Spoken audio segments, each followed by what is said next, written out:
Jamaah Jumat rahimakumullah, kita selalu berusaha untuk sabar, menjalankan ketaatan kepada Allah, meninggalkan kemaksiatan kepada Allah Subhanahu wa taala.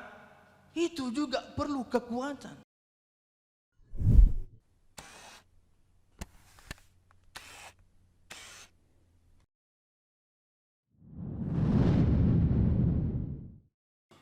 Innal hamdalillah nahmaduhu wa nasta'inuhu wa nastaghfiruh ونعوذ بالله من شرور أنفسنا ومن سيئات أعمالنا من يهده الله فلا مضل له ومن يضلل فلا هادي له أشهد أن لا إله إلا الله وحده لا شريك له وأشهد أن محمدا عبده ورسوله قال الله تعالى في القرآن الكريم أعوذ بالله من الشيطان الرجيم يا أيها الذين آمنوا اتقوا الله حق تقاته ولا تموتن إلا وأنتم مسلمون يا أيها الناس اتقوا ربكم الذي خلقكم من نفس واحدة وخلق منها زوجها وبث منهما رجالا كثيرا ونساء واتقوا الله الذي تساءلون به والأرحام إن الله كان عليكم رقيبا يا أيها الذين آمنوا اتقوا الله وقولوا قولا سديدا يصلح لكم أعمالكم ويغفر لكم ذنوبكم ومن يطع الله ورسوله فقد فاز فوزا عظيما فإن أصدق الحديث كتاب الله وخير الهدي هدي محمد صلى الله عليه وسلم وشر الأمور محدثاتها فإن كل محدثة بدعة وكل بدعة ضلالة وكل ضلالة في النار أما بعد. Hadirin jamaah Jumat rahimakumullah, alhamdulillah segala puji dan syukur marilah kita haturkan kepada Allah Subhanahu wa taala. Kemudian salawat serta salam semoga selalu tercurahkan kepada junjungan besar Nabi kita Muhammad sallallahu alaihi wasallam, juga beserta para sahabatnya, keluarganya, dan segenap kaum muslimin yang selalu istiqamah berpegang teguh dengan Islam sampai hari kiamat kelak.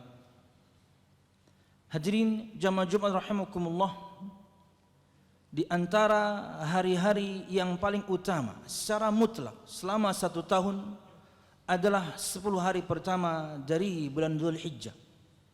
Berdasarkan sabda Nabi Muhammad sallallahu alaihi wasallam, "Ma min ayyamin al-'amalu shalihu fiha ahabbu ila Allah min hadhihi al-ayyam ay ayyamal 'ashr." Tidak ada satu hari di mana beramal saleh di hari-hari tersebut lebih Allah Subhanahu wa taala cintai dibandingkan hari-hari ini, yaitu 10 hari pertama di bulan Dzulhijjah. Jamaah Jumat rahimakumullah, amal saleh di sini tentunya umum. Entah ia berkaitan dengan amalan hati seperti taubat, seperti berharap, seperti takut dan yang lain sebagainya. Atau juga kemudian amalan lisan seperti berzikir, seperti takbir, atau bahkan mungkin yang paling jelas adalah amal anggota badan seperti puasa yang insyaallah kita akan lakukan atau sebagian pian sedang melakukannya, dan juga yang dilakukan oleh banyak kaum muslimin sekarang yaitu haji dan umrah. Maka untuk mengenali satu perkara adalah amal saleh, kita punya kaedah. Ketika pian mengetahui kaedah-kaedah ini, maka itulah amal saleh yang bisa kita maksimalkan di beberapa hari terakhir ini. Jamaah Jumat rahimakumullah, kaedah yang pertama, ketika siapapun di antara pian mendapatkan dalam firman Allah Subhanahu wa taala atau juga sabda Nabi Muhammad SAW satu amal diperintahkan, maka yakinlah ia adalah amal saleh. 2, ketika pian dapatkan dalam firman Allah Subhanahu wa taala atau sabda Nabi Muhammad SAW satu amal dijanjikan pahala, berarti dia amal saleh. Dan yang ketiga, Jika pian dapatkan dalam firman Allah Subhanahu wa taala atau sabda Nabi Muhammad SAW, ada pujian untuk orang yang mengamalkan amalan tertentu, maka yakinlah itu amal saleh. Dan beramal saleh kepada Allah Subhanahu wa taala hukum asalnya tentunya berat. Makanya semua kita harus bersabar ketika menjalankan semua amal saleh tersebut. Dan kesabaran ini harus kita pupuk, harus kita latih. Dalam surah Ali Imran ayat 200 Allah Subhanahu wa taala berfirman, "Ya ayyuhalladzina amanu isbiru wasabiru warabitu wattaqullaha la'allakum tuflihun." Tentunya konteks ayat ini berkaitan dengan jihad. Tapi beramal juga tentunya adalah jihad, karena yang paling besar jihad adalah menaklukkan diri ini untuk bisa beramal saleh, melakukan perintah dan meninggalkan larangan. Itu jihad terbesar. Kata Allah Subhanahu wa taala dalam firman-Nya, "Hai orang-orang yang beriman, bersabarlah kalian dan kuatkanlah sabar kalian dan lakukanlah ribat, menjaga perbatasan tentunya dalam kasus perangan." Kata Allah Subhanahu wa taala, "Wattaqullah," dan bertakwalah kalian kepada Allah Subhanahu wa taala, semoga kalian jaya. Dan seorang ketika berusaha untuk selalu sabar dalam menjalankan ketaatan, juga meninggalkan kemaksiatan, dan Allah Subhanahu wa taala anugerahkan kepada dia kesabaran tersebut, maka dia mendapatkan karunia yang luar biasa. Karena kesabaran dalam menjalankan ketaatan, kesabaran dalam meninggalkan kemaksiatan, ini adalah karunia, pemberian terbaik dari Allah Subhanahu wa taala untuk seorang hamba. Berdasarkan sabda Nabi Muhammad sallallahu alaihi wasallam dalam hadis yang dikeluarkan oleh Imam Bukhari dan juga Muslim, kata beliau SAW, "Man yatasabbar yusabbiruhu Allah, wa ma u'tiya ahadun 'ata'an khairan wa awsa' minas sabr." Barang siapa yang selalu berusaha untuk sabar dalam menjalankan ketaatan, dalam meninggalkan kemaksiatan, yusabbiruhu Allah, niscaya Allah Subhanahu wa taala akan berikan kepada dia karunia kesabaran tersebut. Tapi dia harus berusaha dulu. Dia menahan dirinya akan lelahnya sebuah ibadah, dia menahan dirinya untuk meninggalkan maksiat yang lezat dan nikmat. Kata Nabi Muhammad SAW, barang siapa yang berusaha untuk sabar, yusabbiruhu Allah, Allah akan berikan kepada dia kesabaran tersebut. Dan kata Nabi Muhammad, wa ma u'tiya ahadun 'ata'an, dan tidaklah seorang diberikan satu karunia dan pemberian, khairan wa awsa', lebih baik dan lebih utama, lebih luas dibandingkan karunia kesabaran. Apakah cukup dengan kesabaran? No. Perlu kekuatan. Jamaah Jumat rahimakumullah, kita selalu berusaha untuk sabar, menjalankan ketaatan kepada Allah, meninggalkan kemaksiatan kepada Allah Subhanahu wa taala. Itu juga perlu kekuatan. Dan kekuatan ini kita hanya meminta kepada yang maha kuat, Al-Qawi, Allah Subhanahu wa ta'ala. Nabi Muhammad SAW menyebutkan dalam doa-doanya, dalam salatnya, Allahumma inni as'aluka fi'lal khairat wa talkal munkarat wa hubbal masakin, ila akhir doa. Doa Nabi Muhammad panjang tentunya, ulun potong di bagian pertama. Dan semoga mudah untuk pian untuk menghafalkannya. Memohon kepada Allah Subhanahu wa taala kekuatan untuk melakukan ketaatan, kekuatan untuk meninggalkan kemaksiatan. Tidak cukup dengan sabar saja. Harus ada kekuatan ekstra, pemberian dari Allah Subhanahu wa taala hingga kita bisa melakukannya. Nabi Muhammad SAW berdoa, Allahumma inni as'aluka fi'lal khairat wa tarkal munkarat. Ulun-ulang. Allahumma inni as'aluka fi'lal khairat wa tarkal munkarat. Ya Allah, ya Tuhanku, sesungguhnya aku memohon kepadamu kekuatan untuk melakukan kebaikan-kebaikan, kekuatan untuk meninggalkan kemungkaran-kemungkaran.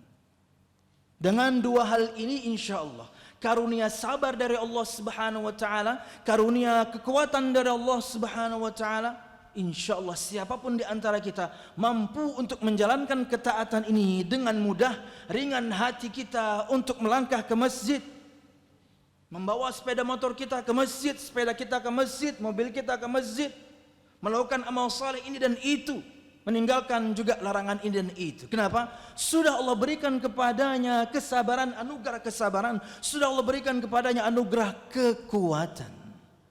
Mintalah dua hal ini kepada Allah Subhanahu wa taala selalu dalam doa-doa kita. Allahumma inni as'aluka fi'lal khairat wa tarkal munkarat. Mudah sekali dan sangat pendek. Dalam sujud Anda boleh, dalam doa-doa Anda setelah salat yakni sunnah monggo. Karena tidak ada yang bisa memberikan kekuatan ini kecuali Allah Subhanahu wa taala. Dan betul jamaah, berzikir kepada Allah Subhanahu wa taala, berdoa kepada Allah Subhanahu wa taala itu memberikan kekuatan. Ingat satu cerita, bagaimana Aisyah radhiyallahu anha meminta kepada Nabi Muhammad SAW pembantu untuk membantu urusan rumah tangganya di rumah. Mungkin bahasa kita sekarang mungkin nyuci piring kah, ngepel kah, nyuci kah, terserah, urusan rumah tangga.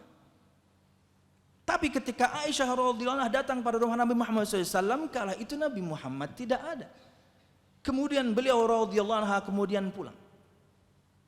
Tapi tak taunya ketika Nabi Muhammad pulang ke rumah, istri beliau Fatimah radhiyallahu anha.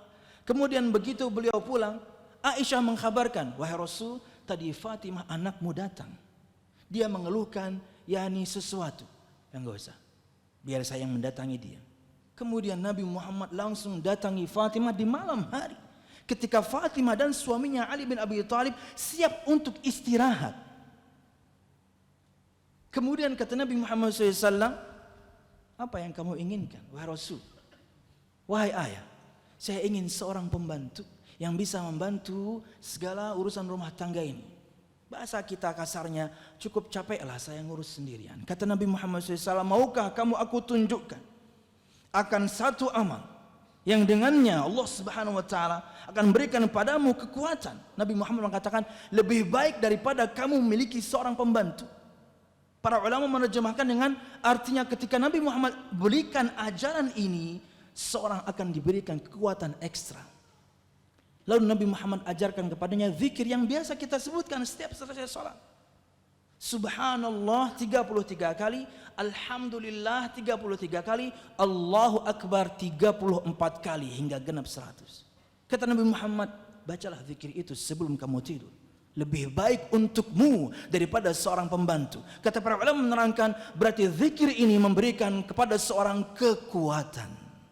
Maka berzikirlah, maka berdoalah. Karena kekuatan itu akan Allah Subhanahu wa taala berikan kepada kita hingga kemudian kita bisa menjalankan ketaatan, hingga kita kemudian bisa meninggalkan kemaksiatan kepada Allah Subhanahu wa taala. Aqul qouli hadza wa astaghfirullah li wa lakum wa li sa'iril mu'minin fastaghfiruhu innahu huwal ghafurur rahim.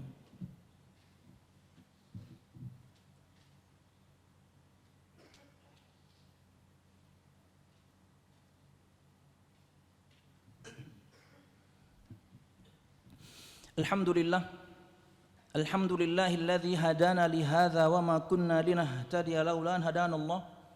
Wassalatu wassalamu ala asyrafil anbiya wal mursalin Muhammad sallallahu alaihi wasallam wa ala alihi wa ashabihi ajmain.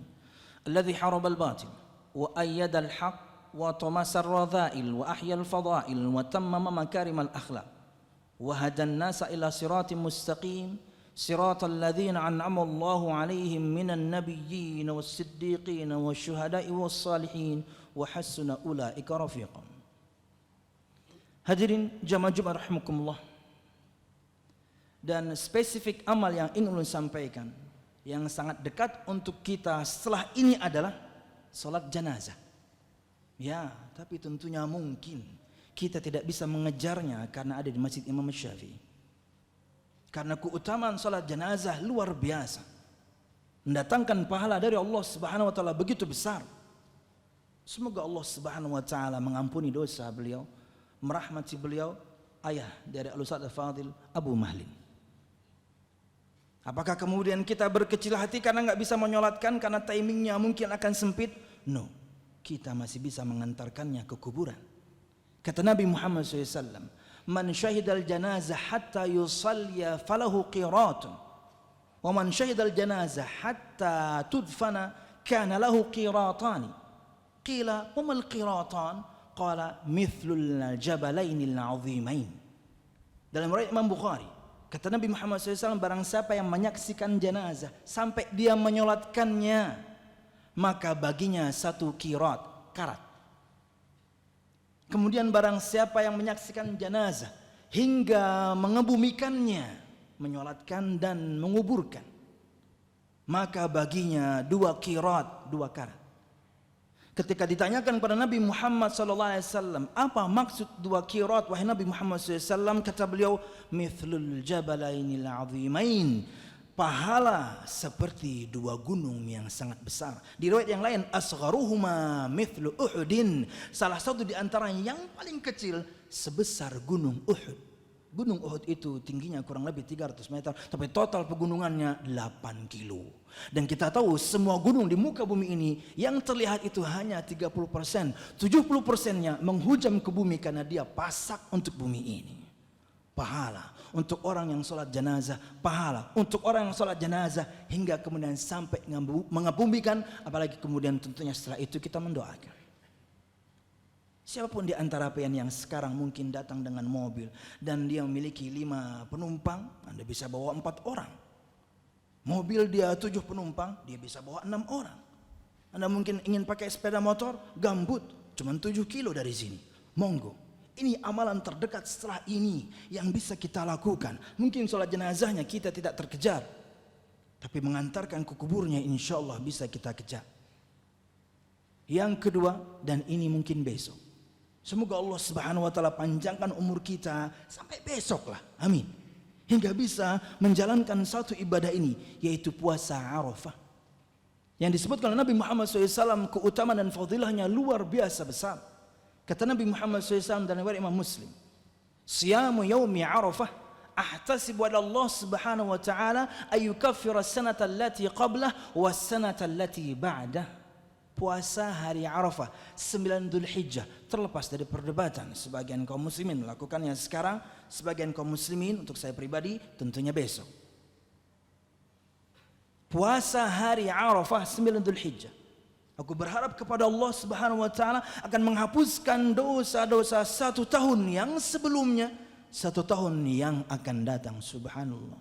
Tapi tentunya zahir hadis yang seperti ini rata-rata maknanya yang dihapuskan dengannya dosa-dosa kecil. Karena dosa-dosa yang besar harus dengan pertaubatan kepada Allah Subhanahu wa taala. Masih di 10 hari pertama bulan Dzulhijjah, bertaubatlah kepada Allah. Ini waktu yang paling tepat untuk satu amalan hati ini, bertobat kepada Allah Subhanahu wa taala, taubatan nasuha. Tinggalkanlah sudah itu semua dosa yang pernah kita lakukan. Sesali itu semua dosa yang pernah kita lakukan. Tidak perlu dikenang-kenang lagi, apalagi kemudian mengenang bagian manisnya. No, itu dosa. Tinggalkan ia, lupakan ia, teteskan air mata ini untuk Allah Subhanahu wa taala yang membuat Anda mustahil masuk neraka. Orang yang takut kepada Allah Subhanahu wa taala akan azabnya karena dosa-dosa yang pernah dia lakukan. Kata Nabi Muhammad SAW, mustahil untuk masuk neraka, sama seperti mustahilnya air jika sudah dituangkan dan kemudian dia kembali ke ketel. Itu mustahil. Ketika sudah dituangkan, dia pasti jatuh, tidak akan kembali kepada ke ujung ketelnya, ujung ciratnya bahasa kita. Seperti itulah mustahilnya orang yang takut akan azab Allah Subhanahu wa taala dengan penyesalan dia bertobat kepada Allah Subhanahu wa taala bersegera. Besok tanggal 9, lusa tanggal 10, 2 hari terbaik secara mutlak dari hari-hari selama 1 tahun. Wallahu a'lam bishawab. Semoga Allah Subhanahu wa taala berikan kepada kita anugerah kesabaran, berikan kepada kita anugerah kekuatan, hingga kemudian dengan keduanya kita selalu mudah menjalankan ketaatan kepada Allah dan sangat mudah meninggalkan kemaksiatan kepada Allah Subhanahu wa taala. Amin ya rabbal alamin. Allahumma aqsim lana min khasyatika ma tahulu bihi bainana wa baina ma'siyatik, wa min ta'atika ma tuballighuna bihi jannatak, wa min al-yaqini ma tuhawwinu bihi alaina masa'ib ad-dunya, wa matti'na Allah bi asma'ina wa absarina wa quwwatina abadan ma ahyaytana, waj'alhu al-waritha minna waj'al tha'rana 'ala man zalamana ya arhamar rahimin. Rabbana hab lana min azwajina wa dhurriyyatina qurrata a'yunin waj'alna lil muttaqina imama. Rabbana la tuzigh qulubana ba'da idh hadaytana wa hab lana min ladunka rahmah innaka antal wahhab. Allahumma inna nas'aluka husnal khatimah wa na'udzubika min su'il khatimah ya arhamar rahimin. Allahumma inna nas'aluka al-jannata wa ma qarraba ilayha min qawlin wa amal wa na'udzubika minan nari wa ma qarraba ilayha min qawlin wa amal. Rabbana atina fid dunya hasanah wa fil akhirati hasanah wa qina adzaban nar. Subhana rabbika rabbil izzati amma yasifun wa salamun alal mursalin walhamdulillahi rabbil alamin. Terima kasih, jazakumullah khairan wa barakallahu fikum. Video ini dibuat atas partisipasi dari donasi Anda. Semoga menjadi amal jariah bagi Anda semuanya.